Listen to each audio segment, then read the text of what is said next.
નમસ્કાર વિદ્યાર્થી મિત્રો, ગુડ મોર્નિંગ ટુ ઓલ. ફરી અહીંયા પરેશ પુરોહિત યુટ્યુબ ચેનલમાં સર્વે મિત્રોનું હાર્દિક સ્વાગત છે. મિત્રો આપણે ધોરણ 11 પરમાણુનું બંધારણ જે ચેપ્ટર ચાલી રહ્યું છે તેમાં આજે એક નવો ટોપિક ચાલુ કરવા જઈ રહ્યા છીએ.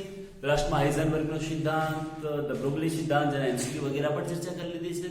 હવે જે ટોપિક ભણવાનો છે મિત્રો એ ખૂબ જ ઇમ્પોર્ટન્ટ ટોપિક છે. એના ખાસ એમસીક્યુ પણ પૂછાય છે. ખાસ યાદ રાખજો કે આજે ટોપિક આપણે ભણવા જઈ રહ્યા છીએ એ ટોપિકનું ટાઇટલ કંઈક આ પ્રકારનું છે, કક્ષકો અને ટાઇટલ કંઈક એવું છે મિત્રો, કક્ષકો અને ક્વોન્ટમાંક.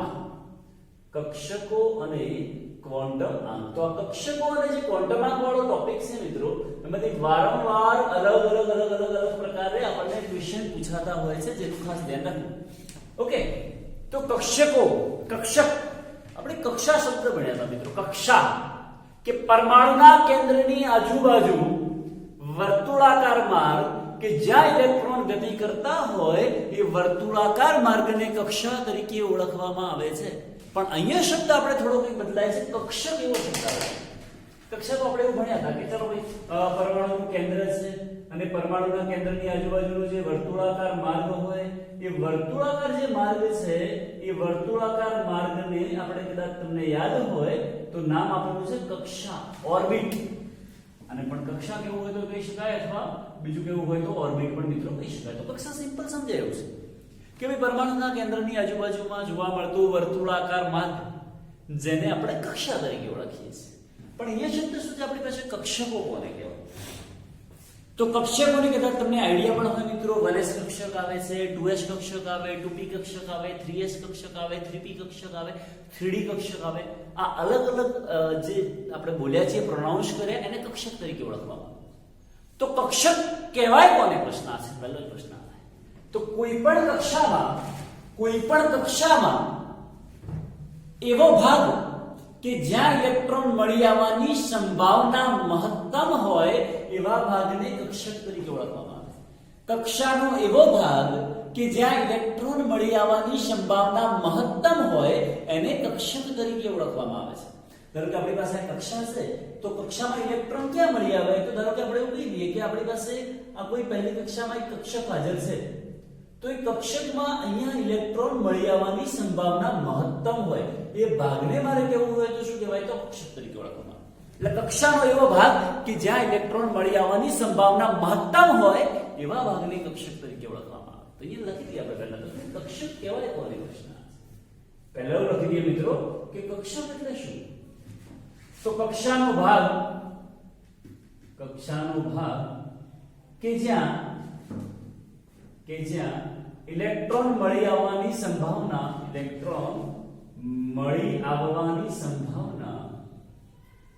મહત્તમ હોય તેને કક્ષક તરીકે ઓળખવામાં આવે છે. મિત્રો યાદ રાખજો, કક્ષક કોને કહેવાય?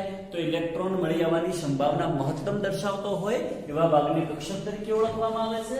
અને આવી કેટલીક કક્ષકના ખાલી અંદર એક્ઝામ્પલ આપણે સમજવા માટે લખતા હોઈએ તો લખી દઈએ. ધારો કે 1s કક્ષક હોય, 2s કક્ષક હોય, 2p કક્ષક હોય, 3s કક્ષક હોય, આવી ઘણી બધી કક્ષકો આવશે અને જે ફર્ધર ઓન આપણે આગળ ભણવાનું પણ આવશે.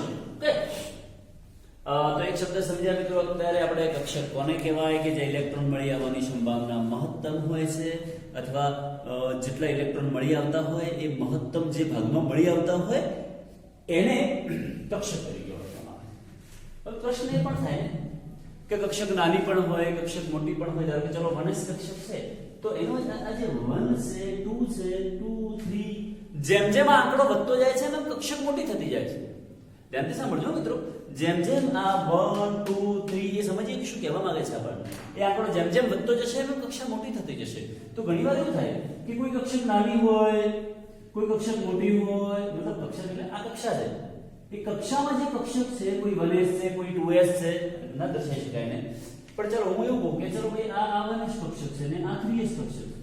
કારણ કે s કક્ષકોનો આકાર ગોળાકાર આવશે જે આગળ ભણીશું આપણે. આ આકાર છે કે આ s કક્ષક જેટલી પણ હોય બધી જ s કક્ષકો હંમેશા ગોળાકાર આવશે. જ્યારે પણ તમે s કક્ષકની ચર્ચા કરશો તો મિત્રો હંમેશા યાદ રાખવાનું કે s કક્ષકો હંમેશા સ્ફેરિકલ આવે, રાઉન્ડ આવે, ગોળાકાર. તો 1s કરતા 3s કક્ષક મોટી કેમ પ્રશ્ન આવે? 1s કરતા 3s કક્ષક મોટી કેમ? તો જ્યારે કોઈ કક્ષકના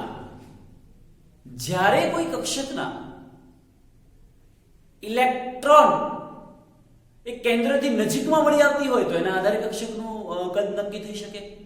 જેટલું કેન્દ્રથી નજીક હોય એટલું કદ નાનું હશે. એવું કહી શકાય કે નાના કદની કક્ષક એવી છે જેનો મતલબ એવો થાય કે કેન્દ્રથી નજીક ઇલેક્ટ્રોન મળી આવવાની સંભાવના તક વધારે છે. સમજણ પડે છે કે ધારો કે આપણે એવું કહીએ કે આ 1s અને 3s બંને ગોળાકાર છે, પણ આ મોટું એટલા માટે દર્શાવ્યું છે એ દર્શાવીએ છીએ આપણે કે એના ઇલેક્ટ્રોન કેન્દ્રથી દૂર જાય છે અને આના ઇલેક્ટ્રોન જે મળી આવ્યા છે કેન્દ્રથી કેવા હશે? નજીક હશે. એટલે એનો આકાર આપણે નાનો દર્શાવેલું, કદ નાનું દર્શાવેલું છે. તો આ કદ એવું દર્શાવે છે કે ઇલેક્ટ્રોન કેટલા અંતરે મળી આવશે. જેટલા ઇલેક્ટ્રોન નજીક હશે એટલું કક્ષકનું કદ નાનું. અહીંયા લખી દઈએ સેન્ટેન્સ કે જેમ ઇલેક્ટ્રોન કેન્દ્રથી નજીક તેમ કક્ષકનું કદ નાનું હશે. તેમ કક્ષકનું કદ નાનું હશે એવું વિચારી લેવાનું. તો એના સિવાય આપણે ધારો કે એવું પણ કહી દઈએ કે એના સિવાય ધારો કે કક્ષકોના આકાર છે, એ કક્ષકોની દિશા છે, કઈ દિશામાં હોય, દિશા માટે બીજો શબ્દ પણ વાપરી શકીએ આપણે, દિક વિન્યાસ પણ શબ્દ વાપરી શકીશું મિત્રો. તો દિક વિન્યાસ હોય મતલબ કે પછી આકાર હોય, એની સ્ટડી પણ જેમ જેમ આપણે આ ટોપિક ભણતા જઈશું એમ કરતા જઈશું. તો સિમ્પલ વસ્તુ છે મિત્રો કે આપણે એક કક્ષક કોને કહેવાય અને એ કક્ષકોનો ક્વોન્ટમ આંક સાથે શું રિલેશન છે, ક્વોન્ટમ આંકનો મતલબ શું થાય છે પણ સમજીશું આપણે. ક્વોન્ટમ આંક કેમ જરૂરી છે, કક્ષક કેમ જરૂરી છે, કક્ષક શું છે? તો કક્ષક એટલે એવો ભાગ કે જ્યાં ઇલેક્ટ્રોન મળી આવવાની સંભાવના કેવી હોય, મહત્તમ, એ ભાગને કક્ષક તરીકે ઓળખવામાં આવે છે. કક્ષા કોને કહેવાય સમજણ પડે છે, કક્ષક કોને કહેવાય સમજણ પડે છે. કક્ષક કઈ કઈ હોય પણ આપણને ખબર પડે છે.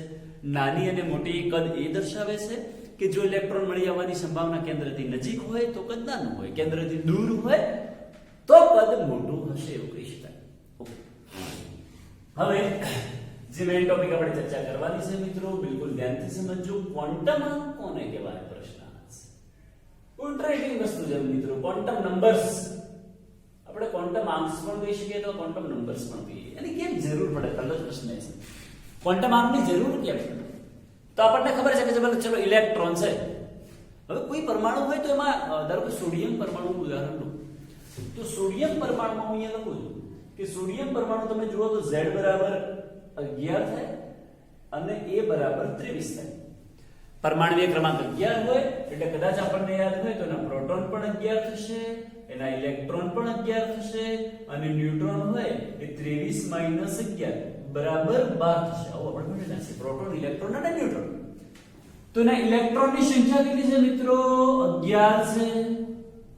તો આ દરેકે દરેક જે 11 ઇલેક્ટ્રોન છે એ કઈ કક્ષામાં ગોઠવાયેલા છે, કઈ કક્ષકમાં ગોઠવાયેલા છે, તેનો આખો પૂરેપૂરો ઇલેક્ટ્રોનની સ્ટડી કરવી હોય, પૂરેપૂરું ઇલેક્ટ્રોનની માહિતી મેળવવી હોય તો ઇલેક્ટ્રોનની સંપૂર્ણ માહિતી મેળવવા માટે જે આંકની જરૂર પડશે એ આંકને કહેવાય ક્વોન્ટમ આંક તરીકે ઓળખવામાં આવે છે.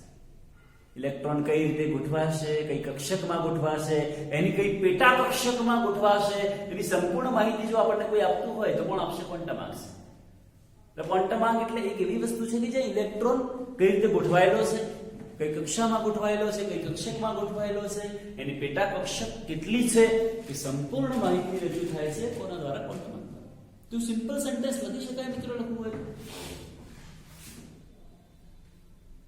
ઇલેક્ટ્રોનની સંપૂર્ણ માહિતી દર્શાવવા માટે, ઇલેક્ટ્રોનની સંપૂર્ણ માહિતી દર્શાવવા માટે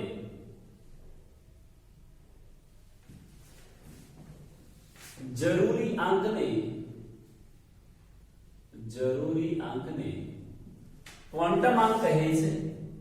જરૂરી આંકને ક્વોન્ટમ આંક કહે છે. યાદ રાખજો મિત્રો, આ ક્વોન્ટમ આંકની જરૂર કેમ પડે છે? જેમ આપણે એક ઉદાહરણ લઈએ, ધારો કે આધાર કાર્ડ હોય આપણી પાસે, તો જનરલી આધાર કાર્ડ હોય કે કોઈ આઈડી કાર્ડ હોય, કોઈ પણ આઈડી કાર્ડ હોય, શેના માટે? ઓળખ માટે હોય. આપણી ઓળખ માટે, કોઈ માણસની ઓળખ માટે આઈડી કાર્ડ હોય. એમ ઇલેક્ટ્રોનની ઓળખ કરવી હોય તો ક્વોન્ટમ નંબર્સ હોય.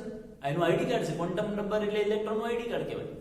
આપણી પાસે કોઈ આઈડી કાર્ડ હોય તો એમાંથી ઓળખાઈ શકાય કે ભાઈ ચલો X ભાઈ ને Y ભાઈ ને આ તે વગેરે, એમાંથી સમજણ પડી શકે કે આ ભાઈનું છે. અથવા એનું એડ્રેસ પણ મળી શકે કે આ ભાઈ અહીંયા રહે છે, તો એ રીતે કયા ઇલેક્ટ્રોન છે, કઈ કક્ષામાં છે, કઈ કક્ષકમાં છે, એ બધી જ માહિતી શેના દ્વારા મળશે મિત્રો? ક્વોન્ટમ આંક. એટલે કહી શકાય સિમ્પલી કે એક પ્રકારનું આઈડી કાર્ડ છે ઇલેક્ટ્રોન માટે. ઇલેક્ટ્રોન ક્યાં છે, શું કરે છે, એને કોઈ ગુનો કર્યો હોય તો એને શોધી શકાય ઇલેક્ટ્રોનને. ઘણી વાર એવું થાય, ઘણા ઇલેક્ટ્રોન ફરાર થઈ જાય, બહુ મસ્ત ઇન્ટરેસ્ટિંગ વસ્તુ છે. ઘણી વાર એવું થાય કે ઇલેક્ટ્રોન ગુનો કરીને ઇલેક્ટ્રોન પોતાની કક્ષા છોડીને જતા રહે. મુક્ત ઇલેક્ટ્રોન, એ મુક્ત ઇલેક્ટ્રોન છે ફરાર ઇલેક્ટ્રોન. કોઈ ગુનો કરે એટલે આપણે કેદી ફરાર થઈ જતા બધા, અથવા તો કોઈ ગુનેગારો ફરાર થઈ જાય. તો એ પ્રકારે એ જે ઇલેક્ટ્રોન છે, એ ઇલેક્ટ્રોન જ્યારે પોતાની કક્ષા છોડીને જતો રહે છે, મુક્ત થઈ જાય, તો એને શોધવો અઘરો પડે કે કક્ષામાં તો છે જ નહીં, તો ક્વોન્ટમ આંક તો વાપરી ન શકાય. સમજ પડે છે? અને બોહર માટે યાદ કરીએ તો એની ઉર્જા શૂન્ય સ્વીકારવામાં આવી છે, એવું આપણે ત્યાં ભણ્યા છીએ. તો એ પ્રકારે પણ આપણે ડિસ્કસ કરી રહ્યા છીએ મિત્રો. તો જે ક્વોન્ટમ આંક છે, ક્વોન્ટમ નંબર છે કે જે આપણને ઇલેક્ટ્રોનની સંપૂર્ણ માહિતી આપે છે મિત્રો, એવા ક્વોન્ટમ આંક મુખ્યત્વે આમ તો 3 પ્રકાર છે, પણ ચોથો પ્રકાર પણ પછી શોધાયો છે. આવા ક્વોન્ટમ આંકને મુખ્ય 4 પ્રકારે વિભાજિત કરી શકાય મિત્રો. ક્વોન્ટમ આંકને મુખ્ય 4 પ્રકારે વિભાજિત કરી શકાય. એમાં નંબર 1 છે મુખ્ય ક્વોન્ટમ આંક. પહેલો લખી દઈએ આપણે મુખ્ય ક્વોન્ટમ આંક. અને એ મુખ્ય ક્વોન્ટમ આંક માટે સંજ્ઞા વપરાશે સ્મોલ n. યાદ રાખતા જજો મિત્રો, ક્વોન્ટમ આંક કેટલા પ્રકારના છે અથવા કયા કયા ક્વોન્ટમ આંક છે. તો પહેલો ક્વોન્ટમ આંક લખ્યો આપણે મુખ્ય ક્વોન્ટમ આંક, જેને સ્મોલ n સંજ્ઞા વડે દર્શાવાય. બીજો ક્વોન્ટમ આંક છે આપણી પાસે ગૌણ ક્વોન્ટમ આંક. કયો મિત્રો? ગૌણ ક્વોન્ટમ આંક, જેને સંજ્ઞા દર્શાવશે સ્મોલ l. સ્મોલ l અથવા મારે એને કેવું હોય તો એને એઝીમ્યુથલ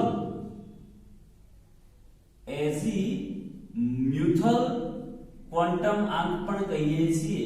એઝીમ્યુથલ ક્વોન્ટમ આંક. ત્રીજો ક્વોન્ટમ આંક જે છે એ છે આપણી પાસે ત્રીજો ક્વોન્ટમ આંક છે જેને કહીએ આપણે ચુંબકીય ક્વોન્ટમ આંક. ચુંબકીય ક્વોન્ટમ આંક. મેગ્નેટિક ક્વોન્ટમ નંબર એને કહેવાય. મેગ્નેટિક કહેવાય અને એઝીમ્યુથલ કહેવાય ને પ્રિન્સિપલ ક્વોન્ટમ નંબર કહેવાય. તો એઝ ચુંબકીય ક્વોન્ટમ નંબર છે ને અને મેગ્નેટિક એટલે m, પણ m of l લખાય. m of l. અને છેલ્લો છે જે પછીથી શોધાયો છે. પહેલા જ્યારે ક્વોન્ટમ આંક શોધાયેલા છે મિત્રો શરૂઆતમાં, તો એ વખતે 4 ક્વોન્ટમ આંક હતા. એ વખતે માત્ર મુખ્ય ક્વોન્ટમ આંક, ગૌણ ક્વોન્ટમ આંક અને ચુંબકીય ક્વોન્ટમ આંક જ હતા. એટલે તમે એનસીઈઆરટી બુકમાં પણ વાંચશો તો એવું જ લખેલું છે કે ક્વોન્ટમ આંક મુખ્ય 3 પ્રકારના છે. પણ હકીકતમાં એ 3 પ્રકારના નથી, 4 પ્રકાર છે. લખેલું છે આપણી એનસીઈઆરટી બુકમાં, પણ એનસીઈઆરટી બુકમાં જ ક્યાંક આપેલું છે પાછું કે એનો ચોથો પ્રકાર પણ શોધાયેલો છે અમુક જરૂરિયાતોને કારણે, અને એ છે સ્પિન ક્વોન્ટમ આંક. ચોથો ક્વોન્ટમ આંક જે છે મિત્રો એ છે સ્પિન ક્વોન્ટમ આંક, અથવા એના માટે બીજો શબ્દ વાપરવો હોય તો એને ભ્રમણ ક્વોન્ટમ આંક પણ કહેવાય મિત્રો. ભ્રમણ ક્વોન્ટમ આંક. અને એના માટે સંજ્ઞા દર્શાવવી હોય તો સ્પિન પરથી સ્મોલ s દર્શાવી શકાય. પણ ઘણી જગ્યાએ આપણને એનસીઈઆરટી બુક વગેરેમાં આવું દર્શાવેલું છે મિત્રો m of s. m of s, m of l, m of s, small l and n. 4 પ્રકારના ક્વોન્ટમ આંકનો સ્ટડી કરીએ એટલે આપણો ક્વોન્ટમ આંકનો ડિટેલ્સ આખો સ્ટડી મિત્રો પૂરો થઈ જાય. એટલે બહુ ઇન્ટરેસ્ટિંગ ટોપિક છે, મજા આવશે તમને. મજા આવશે શબ્દ ઘણીવાર એમ થાય કે સર ભણવામાં મજા આવે, ઘણા તો એમ થાય કે આ સાહેબ સાહેબ કહે છે ઘણીવાર મજા આવશે મજા આવશે. હું તો રાહ જોઈ ક્યારે મજા આવે ક્યારે મજા આવે. એકવાર ચેપ્ટર પૂરું થઈ જાય તો પેલી મજા આવતી નથી, કારણ કે ઇન્ટરેસ્ટ નથી લેતો. મજા ત્યારે જ આવશે જ્યારે તમારે શીખવું હશે, તમે ઇન્ટરેસ્ટ લેશો, બાકી ક્યારે પણ મજા આવવાની નથી. એટલે ઇન્ટરેસ્ટથી ભણો એને અને બહુ ધ્યાનપૂર્વક ભણજો. અને હવે તો આપણા જે ગવર્મેન્ટ છે એને પણ ઓલમોસ્ટ ડિસિઝનની નજીક છે, સ્કૂલ ચાલુ કરવાના ખૂબ નજીક આવી ગયા છીએ. સિલેબસ પણ તમને ટૂંક જ સમયમાં ઓલમોસ્ટ લગભગ જાહેર થઈ ગયા છે, 1-2 દિવસમાં બહાર પણ આવી જશે કે આપણા એનસીઈઆરટી બોર્ડ પ્રમાણે ધોરણ 12 વાળા વિદ્યાર્થીઓ માટેની ચર્ચા કરું છું. આપણે ધોરણ 11 માટે નહીં. જો કોઈ તમારા મિત્રો વગેરે હોય તો 70% સિલેબસ આવવાનો છે, 30% સિલેબસ કટ કરવાનું ગવર્મેન્ટે વિચાર્યું છે કે કઈ રીતે છે એનું આખું શેડ્યુલ છે આપણી પાસે, આવી જશે થોડા ટૂંક સમયમાં. પણ કહેવાનો મતલબ કે જે પણ સ્ટડી કરીએ છીએ, જે પણ આપણે અભ્યાસ કરીએ છીએ એનો બહુ જ ધ્યાનપૂર્વક અભ્યાસ કરવો મિત્રો ખાસ. કારણ કે આ જે ટોપિક છે એ બધા જ ટોપિક તમારે ધોરણ 12 પછીની જે એન્ટ્રન્સ એક્ઝામ છે નીટ અને જેડબલઈ માં, આ જ ટોપિકના એમસીક્યુ મિત્રો આવવાના છે. આપણે શું કરીએ છીએ અત્યારે એને યાદ રાખી લઈએ છીએ પછી પાછું ભૂલી જઈએ છીએ, જેના કારણે નીટ કે જેડબલઈ માં આપણને સારો સ્કોર નથી કરી શકતા. અને જો તમે નીટ અને જેડબલઈ માં સારો સ્કોર નહીં કરી શકો મિત્રો તો હવે કોઈ મતલબ જ નથી ભણવાનું. એવું છે, બધું જ કોમ્પિટિટિવ એક્ઝામ આધારિત છે. જ્યાં સુધી તમે કોમ્પિટિટિવ એક્ઝામમાં માર્ક્સ નહીં લાવો મિત્રો તેનો કોઈ મતલબ નથી રહેતો. એટલે ખાસ કહું છું તમને ધ્યાનપૂર્વક કે જેટલું પણ ચાલે છે એને ભણજો, વાંચજો, યાદ રાખજો અને એના એમસીક્યુ ફરજિયાત સોલ્વ કરવાના, નહીં તો માર્ક્સ નહીં આવે મિત્રો. એમસીક્યુ સોલ્વ કર્યા સિવાય ક્યારે પણ માર્ક્સ આવવાના નથી, આ યાદ રાખવું ખાસ.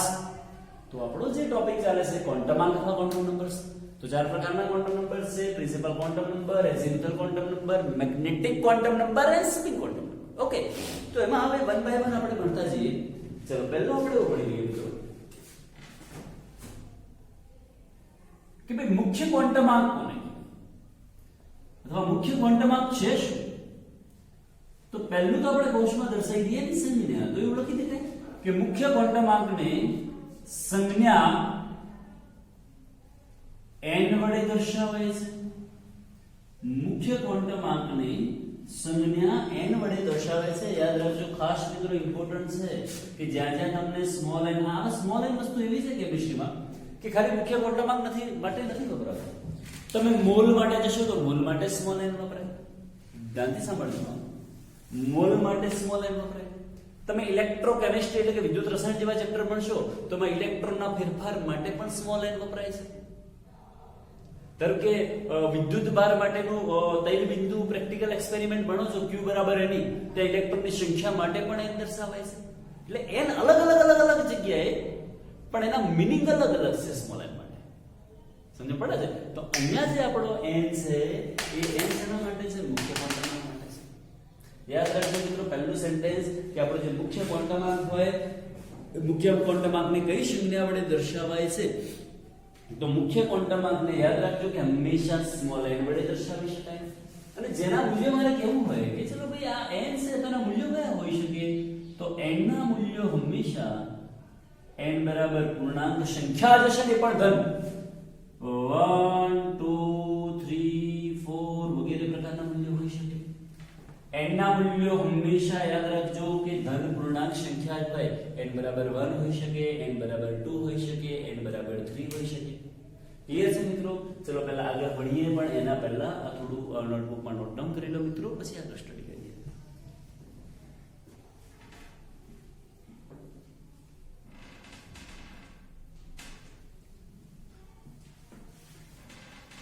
ઓકે મિત્રો, તો આપણે સમજી રહ્યા છીએ મુખ્ય ક્વોન્ટમ આંક કોને કહેવાય. આ બધું લખી દીધું છે તમે, આપણે એમ જ રાખીએ છીએ જેની જરૂર છે આપણે. ઓકે, હવે જે પહેલો ક્વોન્ટમ આંક મિત્રો ચાલી ગયો છે આપણે કે ભાઈ ચલો મુખ્ય ક્વોન્ટમ આંક જે છે આપણી પાસે, તો એ મુખ્ય ક્વોન્ટમ આંકમાં મેં તમને એવું કીધું કે સંજ્ઞા n વડે દર્શાવાય, એના મૂલ્યો n બરાબર 1 2 3. એટલે શું પ્રશ્ન આવે? 1 2 3 4 એટલે શું? કે ધારો કે આપણે એવું કહીએ આ પરમાણુનું કેન્દ્ર છે,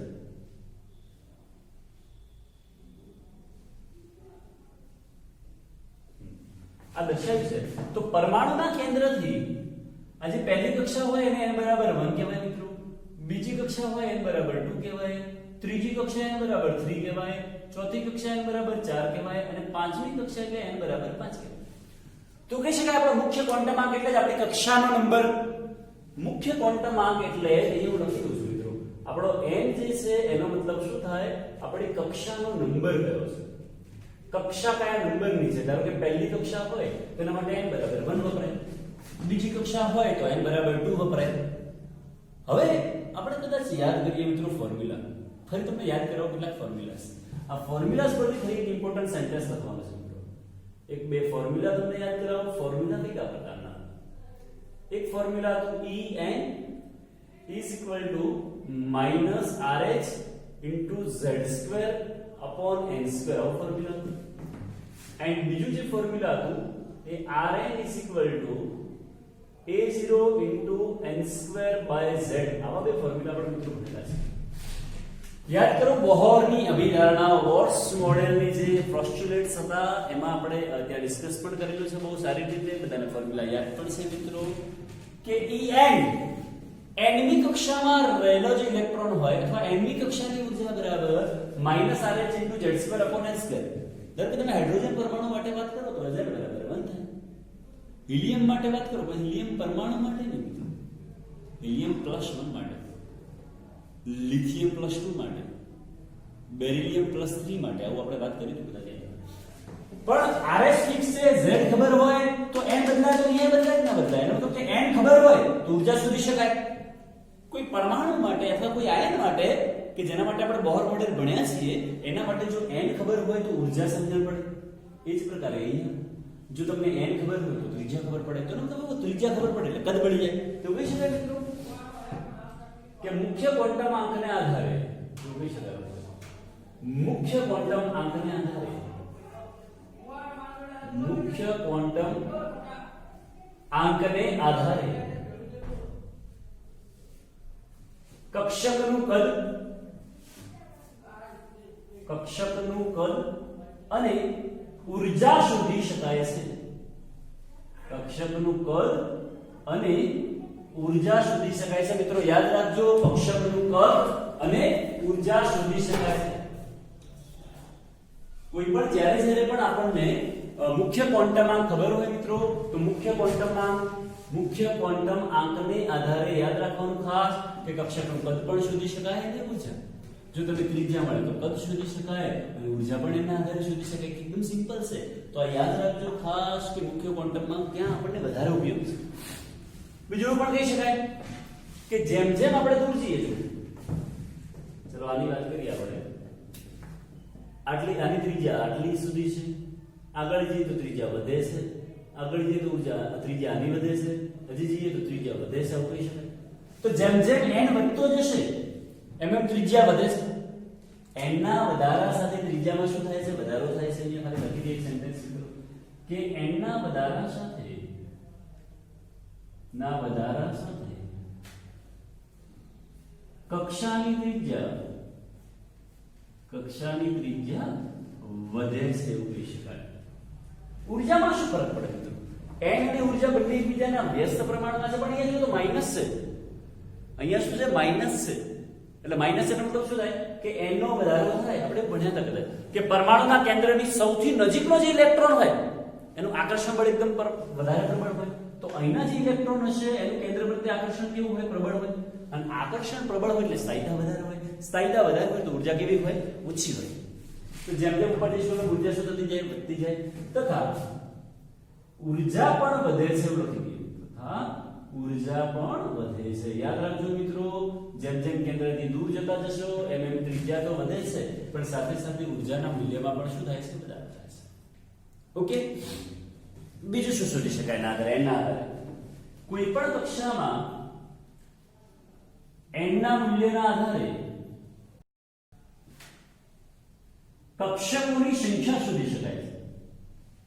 કક્ષકોની સંખ્યા n² જેટલી થાય.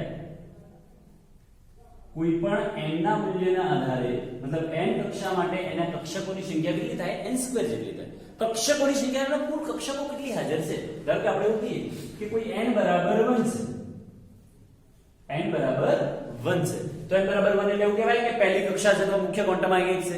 તો એટલે કક્ષકોની સંખ્યા શું કેવી હોય? તો 1² એટલે n² મુજબ આપણે કરવી હોય તો કેટલી થાય? 1 થાય. ચલો n બરાબર 2 છે. હવે n બરાબર 2 છે એનો મતલબ એવો થાય કે આપણો બીજી કક્ષાની વાત કરી રહ્યા છીએ. તો બીજી કક્ષામાં કક્ષકો કેટલી હાજર છે? તો 2 નો વર્ગ. તો 2 નો વર્ગ n² પ્રમાણે 2² 4 થાય. જો તમે ત્રીજી કક્ષા લો છો n બરાબર 3 તો 3² 9 થાય.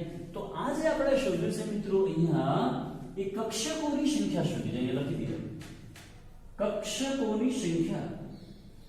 તો એનો મતલબ એવો થાય કે કોઈ પણ કક્ષામાં મારે જ્યારે કક્ષકોની સંખ્યા શોધવી હોય મિત્રો, તો કોઈ પણ કક્ષામાં કક્ષકોની સંખ્યા શોધવા માટેનું સૂત્ર કયું અથવા ફોર્મ્યુલા કયું? તો n². કોઈ પણ કક્ષામાં યાદ રાખજો મિત્રો, કોઈ પણ કક્ષામાં કક્ષકોનું સૂત્ર શોધવા માટે આપણને n² ના સૂત્રની જરૂર પડશે. ઓકે. હવે ચાલો આપણે એવું કીધું કે n² ની જરૂર પડે. સરસ. પણ શેના માટે? કક્ષકોની સંખ્યા શોધવા. કે કોઈ પણ કક્ષામાં કક્ષકો કેટલી હોય અને કેટલી હાજરી હોય એ શોધવા માટે શેની જરૂર પડે? પણ કોઈ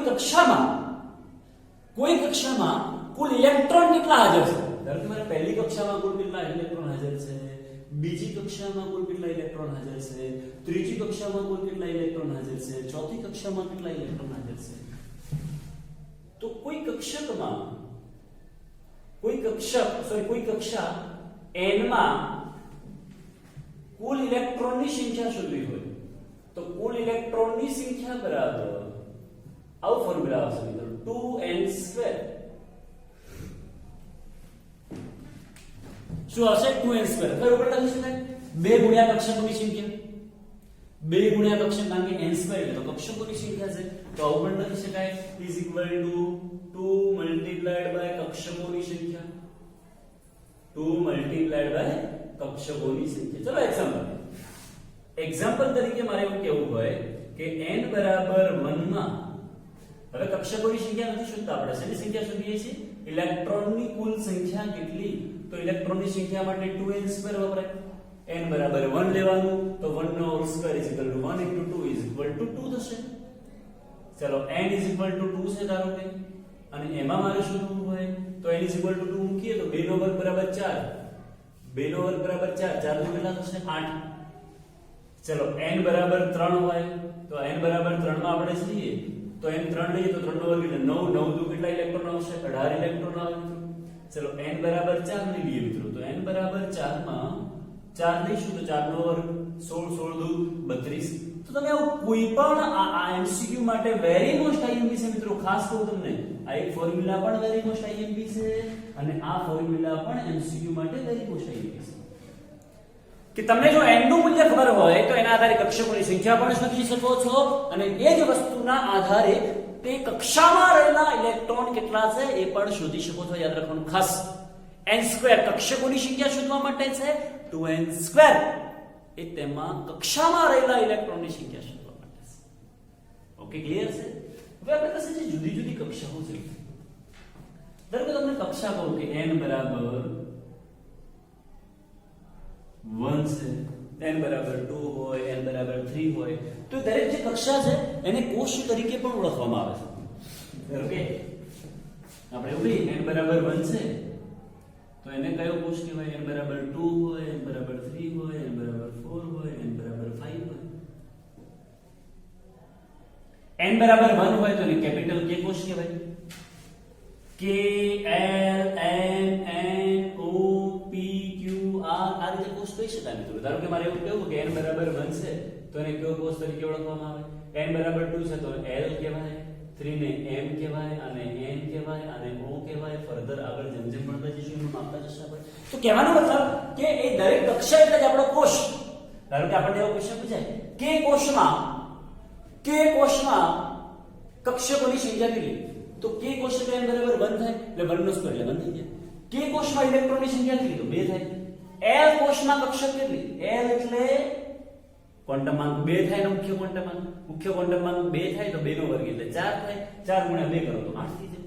તો જો કોષ તમને યાદ હોય મિત્રો, યાદ રાખજો કે n બરાબર 1 હોય તો k કોષ કહેવાય અને પછી જેમ જેમ ક્વોન્ટમ અંક વધતો જશે એમ l m n o p q વગેરે વધતા જશે. તો એનો મતલબ કે જો આપણને મુખ્ય ક્વોન્ટમ અંક મિત્રો ખબર હોય તો એના આધારે ઘણી બધી માહિતી મળી શકે છે આપણને. એવું પણ કહી શકાય કે જેમ જેમ n નું મૂલ્ય વધે છે, ત્રિજ્યા વધે છે એટલે એવું પણ કહી શકાય કે કક્ષાનું કદ વધે છે. એવું પણ વાપરી શકાય. શબ્દ આપણી બુકમાં પણ વાપરેલો છે મિત્રો, ધ્યાનથી વાંચી શકો છો તમે. ઓકે, તો સિમ્પલી આપણે એવું કહી શકીએ કે જેમ જેમ n અહીંયા લખી દઈએ છે. એક બીજું પણ સેન્ટેન્સ પહેલા ઓલરેડી આપણે ડિસ્કસ કરી ચૂક્યા છીએ કે n ના મૂલ્યના વધારા સાથે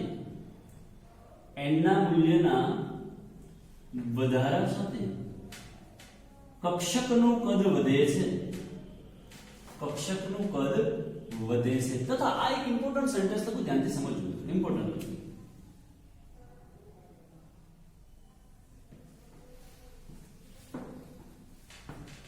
ઇલેક્ટ્રોનને કેન્દ્રથી દૂર લઈ જવા માટે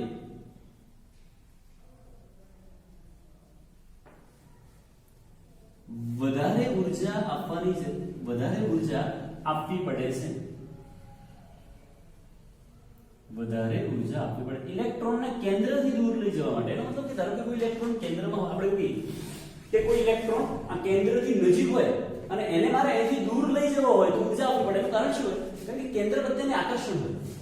કેન્દ્ર વચ્ચે શું હોય? આકર્ષણ. એટલે એ આકર્ષણ વધારે છે એટલે એને દૂર લઈ જવા માટે આપણે ઉર્જા આપવી પડશે, તો એ દૂર જશે ધીમે ધીમે. એવું કહી શકાય. કારણ કે આપણે એવું પણ ભણ્યા હતા કે જેટલો કેન્દ્રથી નજીક હોય એટલી સ્થાયીતા વધારે હોય, ઉર્જા કેવી હોય? ઓછી હોય. જેમ જેમ દૂર લઈ જવો હોય તો સ્થાયીતા ઘટાડવી પડે, ઉર્જા વધારવી પડે. એટલે એને વધારે શું કરવું પડે? આપણે ઉર્જા આપવી પડે.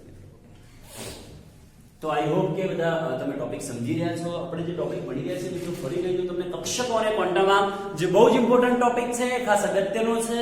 કક્ષકો કોને કહેવાય, ક્વોન્ટમ આંક કેટલા પ્રકારના છે, દરેક ક્વોન્ટમ આંકનો ઉપયોગ શું છે, મુખ્ય ક્વોન્ટમ આંક શેના માટે છે, એ મુખ્ય ક્વોન્ટમ આંકની આજે ડિસ્કસ કરીએ આપણે મિત્રો. અને બાકીના જે ક્વોન્ટમ આંક છે નેક્સ્ટ ક્લાસમાં આપણે ભણીશું. પણ પહેલા આ તૈયાર કરી નાખજો, એકદમ કમ્પ્લીટ હોવો જોઈએ. આપણને ગુગરા જેવો કહીએ આપણે સાથે, આપણે ગુજરાતી ભાષામાં એ ગુગરા જેવો કરી નાખો એકદમ, પછી આપણને આગળ ભણવાની મજા આવશે. Thank you.